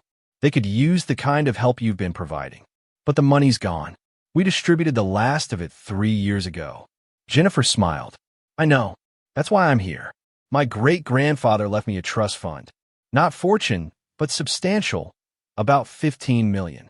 And I've decided to donate it to the Torres Foundation, specifically to help these remaining descendants. Rachel's eyes filled with tears. You want to complete your great-grandfather's mission. I want to honor what he started, what Marcus Chun continued, and what you finished. Except it's not finished until all 412 families have been helped. So let's finish it. They worked together over the next 3 years. Jennifer's donation funding the final push to help every family on Patterson's extended list. Teachers in Baltimore whose ancestor had lost a grocery store in 1936. Nurses in Seattle descended from a family whose father had been extorted in 1942. Young people across the country carrying genes from victims who'd suffered 8 decades earlier. Each family received help tailored to their needs, and each was told the story. Your ancestor was victimized by crime. The money from those crimes was hidden for decades, and now it's being returned to your bloodline as a form of cosmic justice. Some recipients were skeptical. Some didn't care about the history.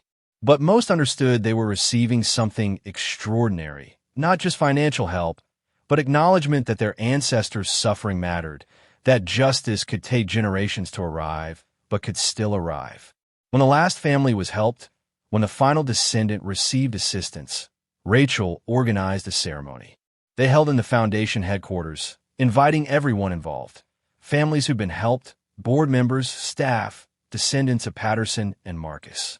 Miguel gave the keynote, talking about his mother's courage in facing impossible choices.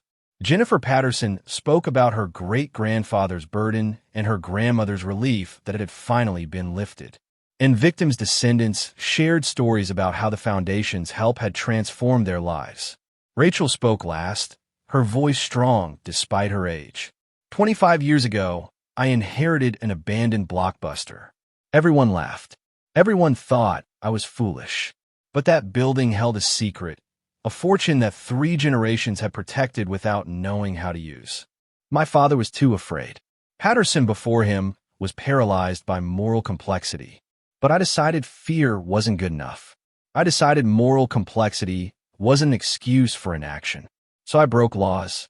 I operated in gray zones. I deployed wealth that couldn't legally be claimed. And I'd do it again, because sometimes the legal answer isn't the just answer.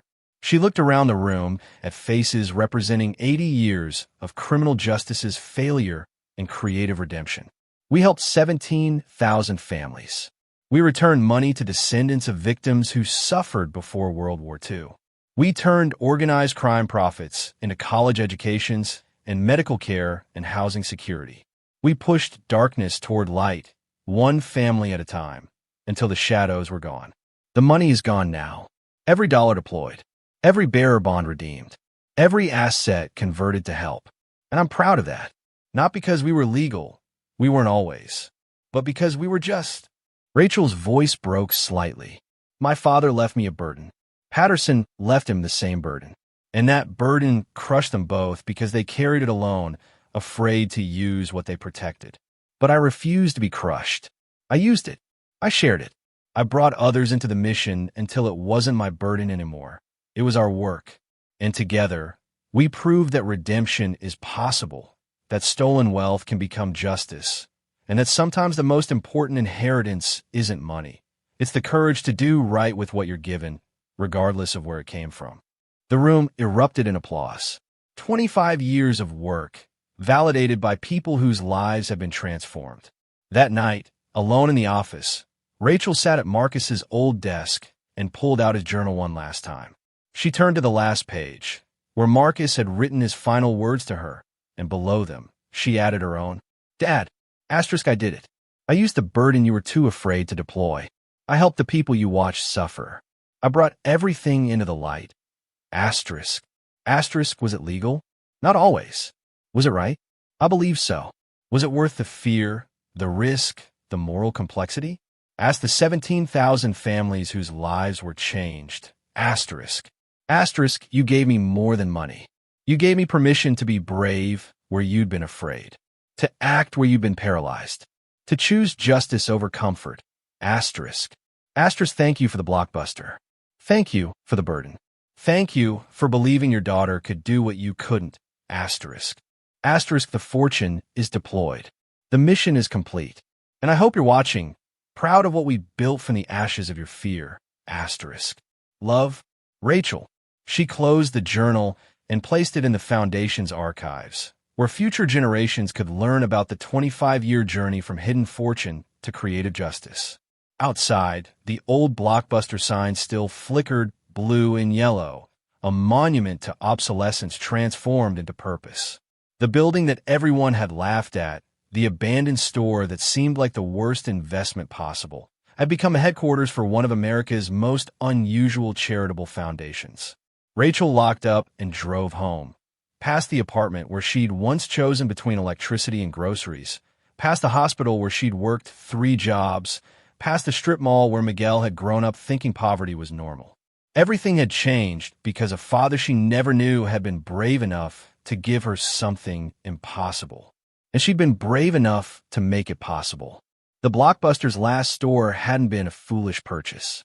It had been the greatest investment of her life, turning $45,000 into a mission that transformed 17,000 families, returned $255 million to descendants of crime victims, and proved that redemption was always possible if someone was willing to push toward light.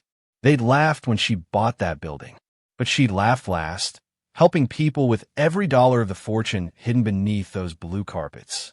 And that, Rachel thought as she pulled into her driveway, was the best inheritance of all. Miguel's oldest daughter, Sophia, was 16 when she first asked the question that would define the Foundation's next chapter. Grandma, what happens when all the money is gone? When every family on the list has been helped? Rachel looked at her granddaughter across the kitchen table. Sophia had inherited Miguel's intensity and Rachel's determination, a dangerous combination in a teenager who'd grown up watching her family run a foundation built on secrets. Then we've completed the mission, Rachel answered. Patterson's burden ends. Marcus's guilt is resolved, and we can finally rest. But what about all the other people? The ones who aren't on the list, who didn't have ancestors victimized in the 1930s, but who are struggling just as much? It was a fair question, the kind that kept Rachel awake at night, even after 25 years of this work. The Foundation will continue with traditional funding, she explained. Donations from people who believe in our mission. We've built something sustainable. Sophia studied her grandmother with those sharp eyes that missed nothing. But it won't be the same.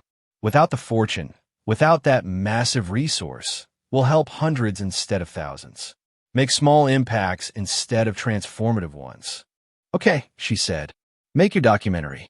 Tell the story. But Sophia, you need to understand, this could bring scrutiny. Could reopen questions we've carefully closed. Could put the Foundation at risk. I know, but isn't that the whole point? You didn't avoid scrutiny because it was safe. You pushed forward because it was right. I'm just continuing your work. The Patterson Project documentary premiered 18 months later at the Tribeca Film Festival. Sophia was 18 by then, a freshman at NYU's film school, and her project had evolved from a high school assignment into a feature-length documentary that chronicled 3 generations of moral complexity. The film opened with Rachel standing in the empty Blockbuster, now preserved as the Foundation's headquarters and a monument to the work that had been done. She told the story simply. Inheritance, discovery, decision, deployment, revelation, completion. But the film didn't stop there. Sophia had expanded it to explore bigger questions. What obligations come with inherited wealth? When is it acceptable to break laws in pursuit of justice? How do we balance individual action with systemic change? What happens when the legal system fails to provide justice and ordinary people take it into their own hands? She'd interviewed legal scholars who debated Rachel's choices, ethics professors who argued about moral gray zones, economists who analyzed wealth redistribution, and most importantly, she'd interviewed the families who'd been helped, letting them tell stories about how anonymous gifts had transformed their lives. The response was explosive. Some critics celebrated it as a meditation on creative justice. Others condemned it as a glorification of illegal activity. The legal community was divided. Some saw Rachel as a hero, others as a criminal who'd simply gotten lucky. But the response that mattered most came from ordinary people who watched the documentary and asked, "What fortune am I sitting on? What resources do I have that I'm not using? What brave choice am I avoiding because I'm afraid?" Within months, Rachel started receiving letters from people around the world who'd been inspired by Sophia's film. A software engineer who'd inherited stock options worth millions and was now using them to pay off medical debt for strangers. A lawyer who discovered her grandfather's art collection in storage and was donating pieces to fund scholarships for underprivileged students. A retired accountant who'd found bearer bonds in his father's safe deposit box and was using them to support homeless shelters. "You've started a movement," Miguel told his mother 6 months after the documentary's release. "People are finding hidden wealth and choosing to deploy it instead of hoard it." Rachel wasn't sure if that was good or terrifying. They could get in trouble. They could face the kind of scrutiny we barely survived. But they could change the world, one hidden fortune at a time. One brave choice, creating permission for the next brave choice. The foundation received so many inquiries about found wealth that they created a program to help people navigate the complexities. David led legal workshops on how to deploy resources with questionable provenance. Sarah, the ethics professor they'd consulted years ago, ran sessions on moral decision-making in gray zones. And Rachel herself did speaking tours, telling the Blockbuster story to audiences who wanted to understand how courage compounded over time. One evening, 3 years after Sophia's documentary premiered, Rachel received an email that made her breath catch. "Dear Ms. Torres, sometimes small impacts are enough." Are they? You had access to $255 million. You transformed 17,000 lives. But there are millions of struggling families in America alone. What you did was incredible, but it was also just a drop in the ocean. Rachel had thought about this countless times. The mathematics of charity were brutal. No matter how much you gave, it was never enough. There would always be more people suffering, more families on the edge, more children who needed what Sophia and Miguel had been given, a chance. "Then we teach others," Rachel said finally. "We document what we learned. We show people that creative charity is possible, that moral gray zones can be navigated, that small acts of courage multiply in a transformation." Sophia was quiet for a moment, then pulled out her laptop. "I've been working on something, a documentary project for school, but it's become more than that." She turned the screen toward Rachel. It showed a website, The Patterson Project, a history of creative justice. "I've interviewed everyone involved," Sophia explained. "You, Dad, Aunt Isabella, Uncle David, Jennifer Patterson, dozens of families who received help. I've documented the entire 25-year journey from the floor safe to now." The website was sophisticated, well-designed, with video interviews and historical documents and interactive timelines showing how money had flowed from 1930s crimes through Patterson's protection, through Marcus's guardianship, through Rachel's deployment.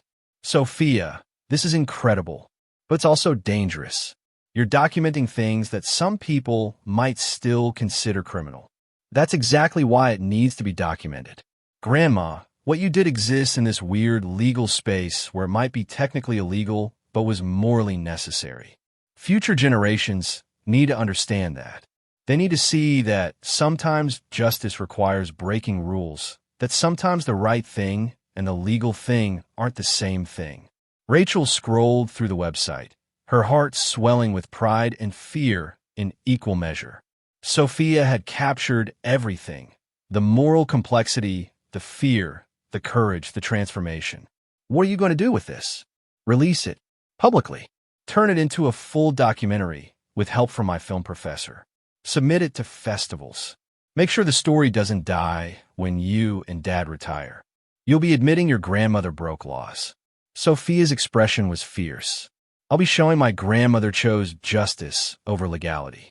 That she inherited an impossible situation and made the brave choice instead of the safe one. That she spent 25 years pushing stolen money toward light.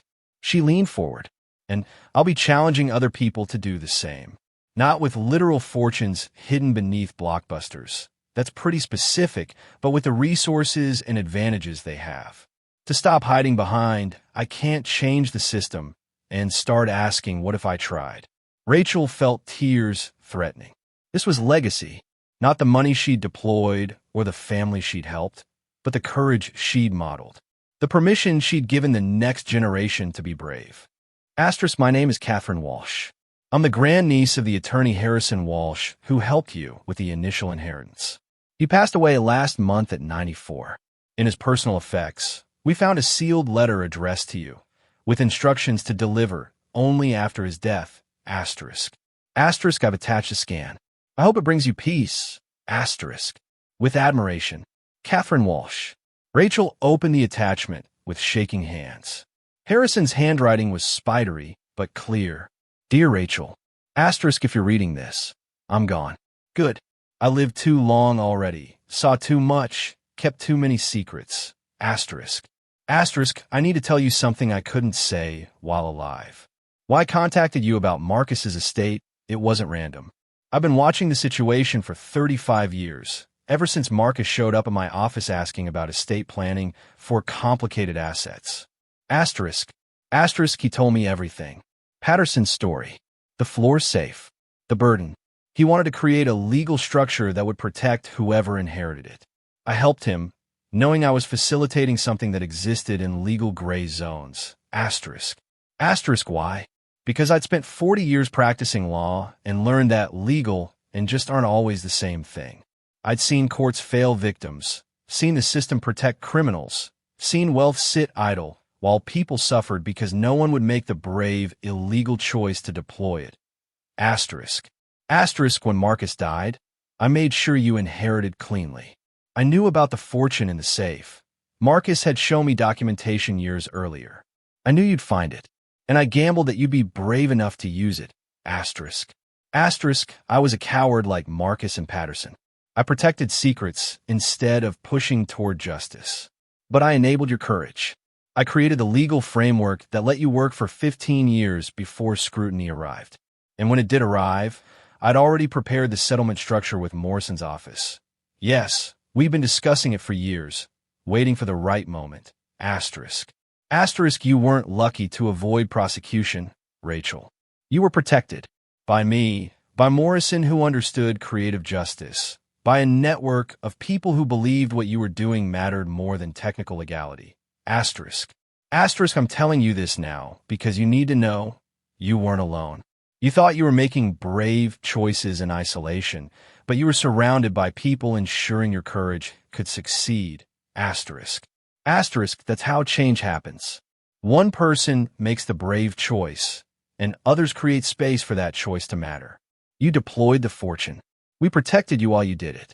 Together, we pushed stolen wealth toward light. Asterisk.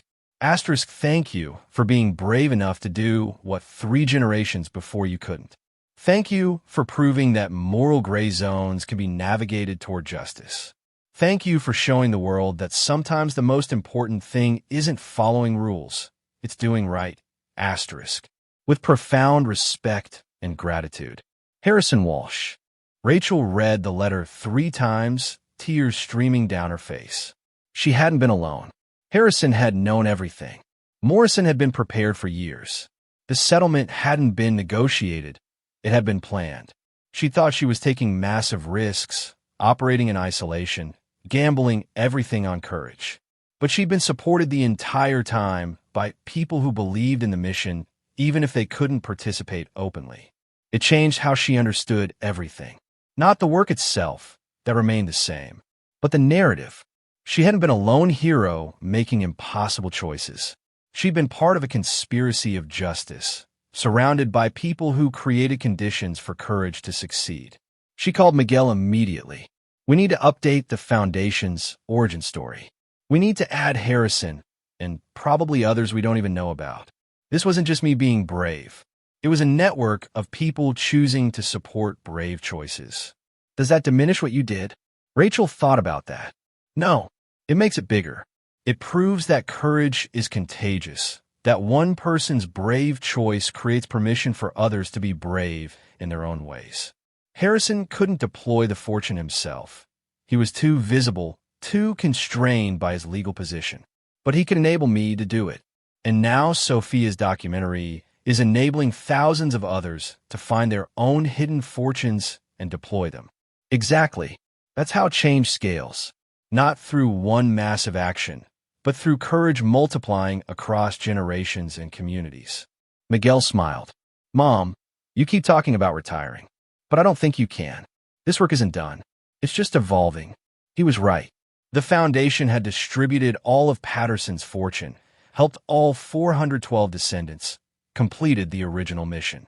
But Sophia's documentary had revealed a larger mission, teaching people how to navigate moral complexity toward justice. Rachel was 61 years old. She'd spent 28 years carrying Patterson's burden, deploying Marcus's inheritance, pushing stolen wealth toward light. She was tired, but she wasn't finished. Okay, she told Miguel. One more chapter. We document everything we learned. We create a manual for creative justice. We teach people how to find hidden wealth, not just literal fortunes, but privilege, advantage, resources they're sitting on, and deploy it for good. The Patterson Protocol, Miguel suggested, a framework for ethical deployment of complicated resources. They spent the next 2 years creating it. A comprehensive guide covering legal considerations, ethical frameworks, risk assessment, deployment strategies, and most importantly, community building. Because Harrison's letter had taught Rachel the most important lesson. Courage works best when it's supported by community. The protocol was released as an open-source document, free to anyone who wanted to use it. Within months, it had been downloaded over 1 million times. Universities taught courses based on it. Nonprofits used it to structure complicated giving. And ordinary people used it to navigate their own moral gray zones. A tech billionaire who'd made his fortune through ethically questionable business practices used the protocol to structure genuine restitution for workers he'd exploited. An inheritance lawyer used it to help clients deploy family wealth that came from sources they weren't proud of. A group of college students used it to address how their university had been built on stolen indigenous land, creating frameworks for meaningful restitution. The protocol didn't solve everything. Moral complexity remained complex, but it provided tools for navigation, permission for courage, and community for people making difficult choices. On Rachel's 65th birthday, the Foundation hosted a celebration, not just of her birthday, but of 30 years since Marcus's death, 30 years since the inheritance that had changed everything. The event was held in the Blockbuster building, preserved exactly as it had been when Rachel first explored it. The empty shelves, the faded carpet, the manager's office where Marcus had written his journal entries. Sophia, now 23 and a successful documentary filmmaker, gave a toast. My grandmother inherited a Blockbuster. Everyone laughed. But that building represented something profound. The death of one system and the birth of another. Blockbuster died because it couldn't adapt, couldn't evolve, couldn't imagine a world different from what it had always known. But my grandmother took that symbol of failure and transformed it into headquarters for creative justice. She showed us that institutions can die, but missions can evolve. That old systems can become foundations for new work. That what looks like failure might actually be opportunity for transformation. Sophia looked at Rachel with love and pride. Grandma, you spent 30 years pushing stolen money toward light. You helped 17,000 families. You created protocols that thousands more are using to navigate their own moral complexity. You proved that courage compounds, that brave choices create permission for more brave choices. But most importantly, you taught us that justice isn't about following rules. It's about doing right even when right is complicated. Thank you for being brave when bravery was terrifying. Thank you for choosing action when paralysis was safer. Thank you for showing us that sometimes the greatest inheritance isn't money. It's permission to be courageous. The room erupted in applause. Rachel stood, overwhelmed, looking around at the community that had formed around this work. Miguel and his family, Isabella and David, Jennifer Patterson and other descendants of the original protectors. Hundreds of families who'd been helped, lawyers and ethicists who'd supported the work, and young people like Sophia who were carrying the mission forward. 30 years ago, Rachel said when the applause finally quieted, "I found a fortune in a floor safe. I could have hidden it, taken the safe money, avoided all this complexity. Instead, I chose to use it. And that choice has defined my entire adult life." Was it legal? Not always. Was it right? I believe so. Was it worth it? She looked around the room. Asked the 17,000 families whose lives were transformed. Asked the people using the Patterson Protocol to navigate their own moral gray zones. Ask yourselves if the world is better because someone chose courage over comfort. I'm retiring from daily foundation operations. Miguel will take over as executive director. Sophia's documentary work will continue expanding our story. And the mission will evolve in ways I can't predict. But I want you to remember something. Change doesn't require fortunes hidden beneath blockbusters. It requires ordinary people making brave choices with whatever resources they have. It requires communities supporting courage instead of punishing it. It requires believing that moral complexity can be navigated toward justice. Rachel's voice strengthened. We live in a world full of hidden wealth. Not just money, but privilege, advantage, opportunity. Most people sit on it, protect it, never deploy it because they're afraid or uncertain or don't think it matters. But it does matter. One person's brave choice to deploy their hidden wealth creates permission for 10 more people to do the same. Those 10 create permission for 100. Those 100 for 1,000. Courage compounds exponentially if we let it. So here's my challenge to everyone in this room. What hidden wealth are you sitting on? What resources could you deploy if you chose courage over comfort? What brave choice are you avoiding because you're afraid? Find your floor safe. Open it. Use what's inside to push the world toward justice. And when people laugh at you, and they will laugh, remember that they also laughed when I bought a Blockbuster. But I'm not laughing. And neither are the 17,000 families we helped.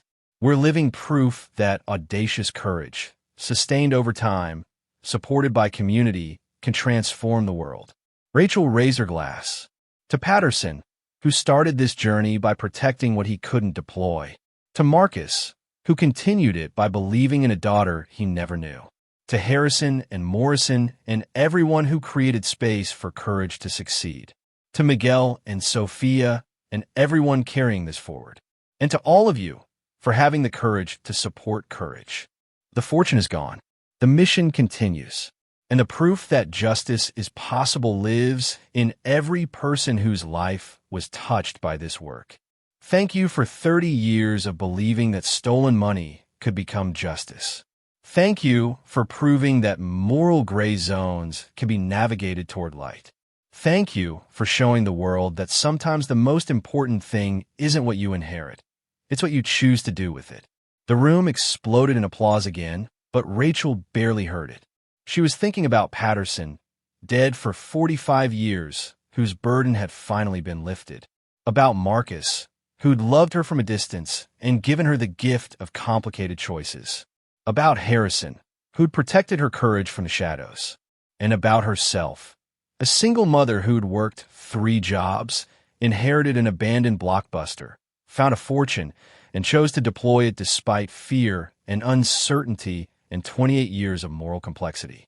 The building that everyone had mocked had become sacred ground. The inheritance that seemed impossible had transformed thousands of lives. And the courage that felt so lonely had actually been supported by community the entire time.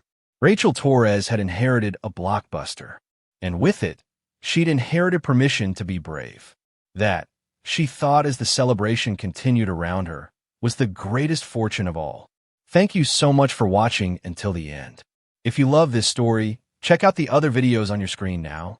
I think you'll really enjoy them. And don't forget to subscribe if you haven't already. See you in the next story.